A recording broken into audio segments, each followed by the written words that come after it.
Hi, my name is Galia Paliga, and I am the president of NC National Organization for Women, also known as NC Now.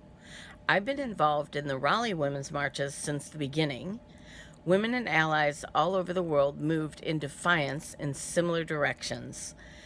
Trump becoming president pulled a lot of women into fighting for a better future.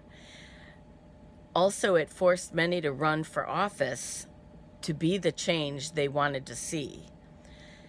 As NC Now president, part of my role is to tell members and others about what's going on around the state, document events, organize events, and it's been a joy with the women's marches.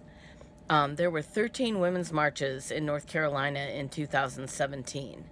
An estimated 5 million people marched worldwide. It's really been incredible.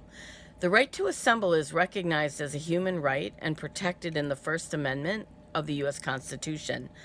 Not that Trump would know that. Speaking of the Constitution, 2020 is the 100th anniversary of the 19th Amendment. As you know, women gained the right to vote in 1920 with the passage of the 19th Amendment, but too many women were prevented from voting for too long. Black women, indigenous women, immigrant women, poor women. Many were prevented until 1965, and now there's being prevented again due to voter suppression. As we've learned, having the right to vote is not enough. We have an article on suffrage Centennial events over the last year on the NC Now website. They began with the She Changed the World kickoff event in September of 2019, which was at the state capitol in Raleigh. And this summer we had When Women Gather, Uniting for Positive Change on July 25th.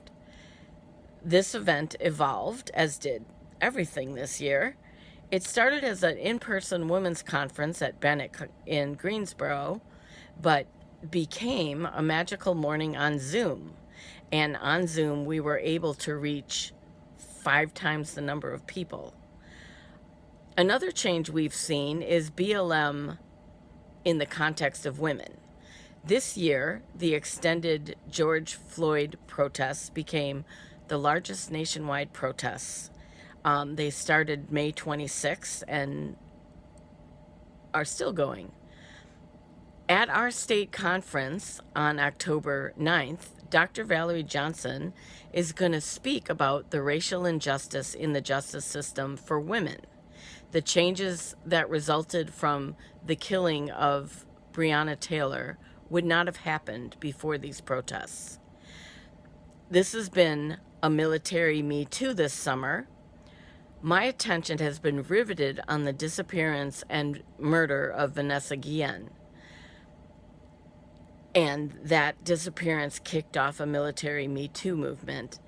And there's actual change coming to the military handling of sex crimes as a result of it, finally.